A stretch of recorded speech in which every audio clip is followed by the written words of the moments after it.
ৰণবীৰ হামসি বুলি লোক এজনে ইউটিউব আৰু ফেচবুকত তেওঁ কাৰ্বি আংলঙৰ ৰিপৰ্টাৰসকলক তুচ্ছ তাচ্ছিল্য কৰা আমাৰ দৃষ্টিগোচৰ হৈছে। তেওঁ কৈছিল যে কাৰ্বি আংলঙৰ ৰিপৰ্টাৰসকল মেট্ৰিক ফেইল, BA ফেইল, তেওঁলোক একো নাজানে, গতিকে তেওঁলোকক মই ৰেচপেক্ট নকৰোঁ এই বুলি কৈছে। কিন্তু আমি কওঁ যে আমিহে তেওঁক ৰেচপেক্ট কৰা নাই, আমি তেওঁক ৰেচপেক্ট পোৱাৰ যোগ্য নহয়। মই ক'ব বিচাৰোঁ যে 1904 চনৰ পৰা কাৰ্বি জাৰ্নেলিজিম আৰম্ভ হৈছিল আৰু এতিয়ালৈকে প্ৰায় 111 বছৰ হ'ল। কিন্তু এই গোটেই বছৰত কাৰ্বি আংলঙৰ বহুত মানুহেই সাংবাদিকতাৰ প্ৰতি যথেষ্ট অৰিহণা যোগাইছে। তাৰ ভিতৰত আছে প্ৰয়াত লংকাম তেৰণ, তাৰপাছত ৰংবং তেৰাং, তেওঁ এতিয়াও আছে। ধনেশ্বৰ ইংতি, তেওঁ পদ্মশ্ৰী এৱাৰ্ডো পাইছিল। ৰংবং তেৰাং তেখেতে পদ্মশ্ৰী এৱাৰ্ডো তেখেতো পাইছিল।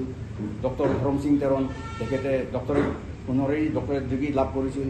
চিকাৰী টিছো তেখেতো আন্তঃৰাষ্ট্ৰীয় তেওঁ বঁটা লাভ কৰিছিল। গতিকে কাৰ্বি আংলঙত বহুত মানুহেই সাংবাদিকতাৰ প্ৰতি প্ৰভূত অৰিহণা যোগাইছে। কিন্তু চাবলৈ গ'লে তেওঁলোকৰ সাংবাদিকতাৰ তেওঁলোকৰ কোনো ডিপ্ল'মা নাই। কিন্তু ডিপ্ল'মা নথকা স্বত্তেও তেওঁলোকৰ অৰিহণা যিটো যোগাইছে সেইটো একদম বহুত অৰিহণা। আমি কাৰ্বি জাতিসকলে কাৰ্বি জাতিয়ে তেওঁক কেতিয়াও পাহৰিব নোৱাৰিম। কিন্তু ইমানৰ পাছতো তেওঁ সেইটো জ্ঞান নাই নেকি যে কাৰ্বিসকলেও সাংবাদিকতাৰ প্ৰতি বহুতো অৰিহণা যোগাইছে।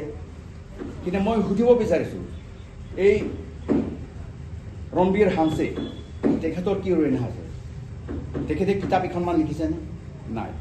তেখেতে কোনোবা নিউজ পেপাৰত তেওঁ এডিটৰ হৈ পাইছেনে?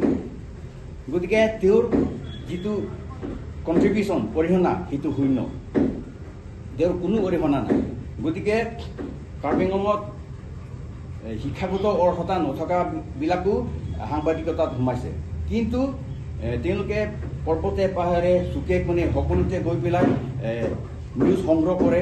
তাৰপাছত সেই নিউজ ৰাইজৰ হকে উচৰ্গা কৰে আৰু ৰাইজৰ প্ৰতি তেওঁলোকৰ যিটো দায়বদ্ধতা সেইটো তেওঁলোকে পালন কৰিছে। কিন্তু তেওঁ এতিয়ালৈকে কি কৰিছে? না কিতাপ এখন লিখিছে, একোতো কৰা নাই। সেইকাৰণে মই ভাবোঁ যে তেওঁ ইমান ডিগ্ৰী লাভ কৰিছে, ডিপ্ল'মা লাভ কৰিছোঁ, কাৰ্বিসকলৰ ভিতৰত মই চব জানতা, মই চব জানো, সেই দাবীটো মই পূৰা নাকচ কৰিছোঁ, পূৰা ৰিজেক্ট কৰিছোঁ।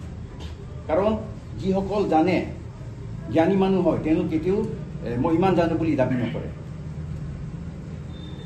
মুৰ্গীয়ে যেতিয়া কণী পাৰিব তে গোটেই দিনটো ই চিঞৰি থাকে, ককেদাক কৰি থাকে, কিন্তু লাষ্টত কেইটা কণী পাৰে? এটাহে পাৰে। এই ইয়াৰো তেনেকুৱা হৈছে কথাটো। ইমান কথা ক'লে, ইমান বকিলে, কিন্তু তেওঁৰ কথাৰ কোনো মূল্য নাই।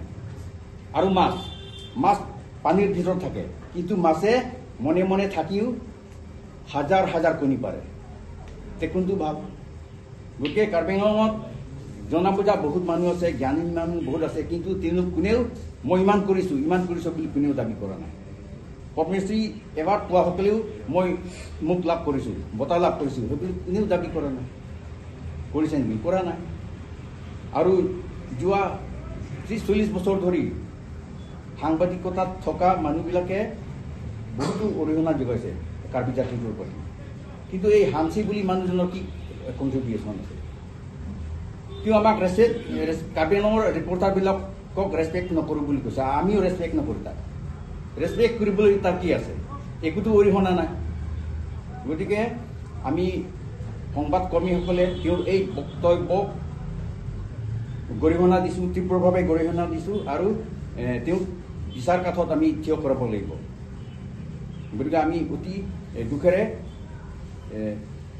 তেওঁৰ এই বক্তব্যক গৰিহণা দিছোঁ আৰু তেওঁক আমি ৰাইজৰ আদালতত বিচাৰ কৰিব লাগিব।